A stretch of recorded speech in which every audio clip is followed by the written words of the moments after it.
Welcome back. Now, she's a model, a mum of two, and she's been a top music maker for more than a decade, touring with Take That, George Michael and the Pet Shop Boys. She's one busy woman. Sophie Ellis Bextor joins us now. How are you, lovely? I'm all right, thank you. How are you? That's it. I'm very good at it. It's a hell of a CV you've got there. Yes, that sounds... well, I would hope so after 10 years, I suppose. I can't believe it's 10 years since Groove Jet happened. I know, yeah, that'll be 11 this August, yeah. And one of the most Crazy. played songs of all time. Yeah, apparently so. Apparently it was the most played song of the last 10 years on British radio, so it's brilliant. And you had I remember it clear as day, that Who's Gonna Win, you or Posh? I know. Yeah, that was very dramatic, very surreal. Do you know her? We met around that time, actually, and there was never any hard feelings. It just still felt quite surreal, because it was on things like the 6 o'clock news and stuff, which I don't think happens every time you bring a song out. So I tried to take as much of it in as I could at the time. Well, tell us about the new single and the new album. Well, yeah, this is a collaboration. This new song is a collaboration with a chap called Armin van Buuren, who's actually the #1 DJ in the world. He's been voted that way for 4 years. Wow. And we filmed the video last August, and it's already had over 7.5 million views on YouTube, which is pretty incredible. Congratulations. I know, crazy. Where did you film it? I know them all. Yeah, it's the same person, yeah, 7.5 exactly. million My mum's times. very dedicated. She hasn't slept. Yeah, I filmed it in Ibiza, so it wasn't really hard work. It was very beautiful, and we sort of turned it into a bit of a holiday and went swimming in the sea and went on a boat and saw Armin doing his club night. He does these 7- and 8-hour DJ sets. What? It's pretty incredible. And it kind of threw the night into the morning night, and then... yeah. See, Yeah. I'm too old. Well, I think I would struggle with that. I mean, it's really long time. And I said to him, you know, what happens, you know, if you need the loo? And he said, oh, Yeah, but, I mean... I have to stay. So he just stays there the whole time. I think he was a bit shocked I asked him. You've got 2 kids as well. I have, yeah. So how do you juggle the 2 things?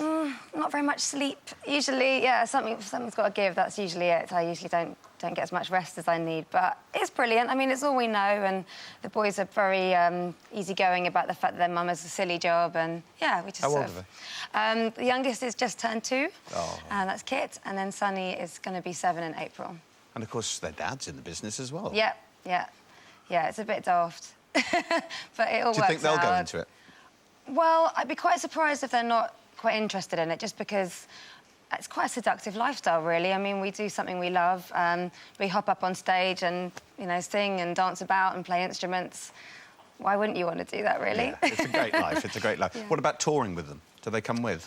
I sort of pick and choose depending on the job, really.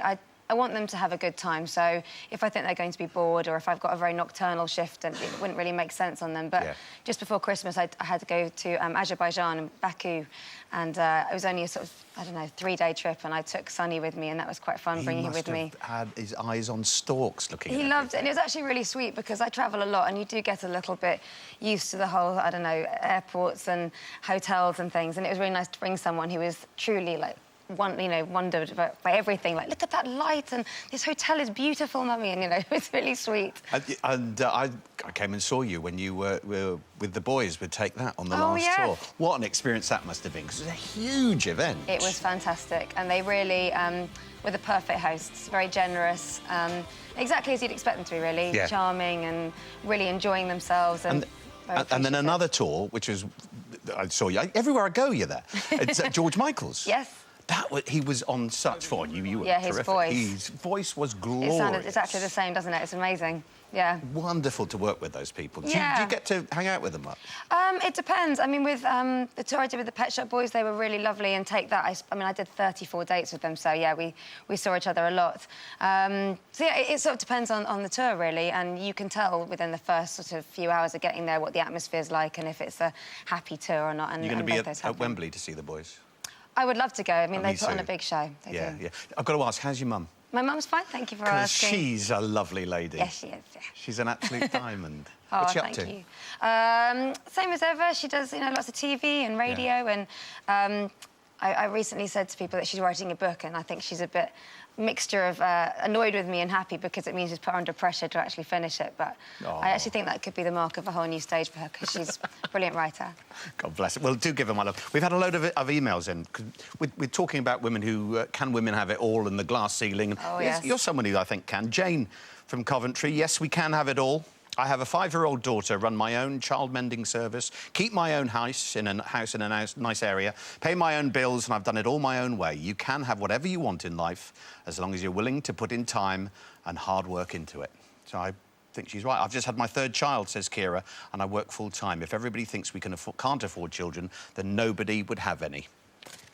There you go. Sophie, you'll be back in a minute performing for us. But first, together on Daybreak and Lorraine, we're giving you the chance to win 25,000 in this week's competition. Here are the details.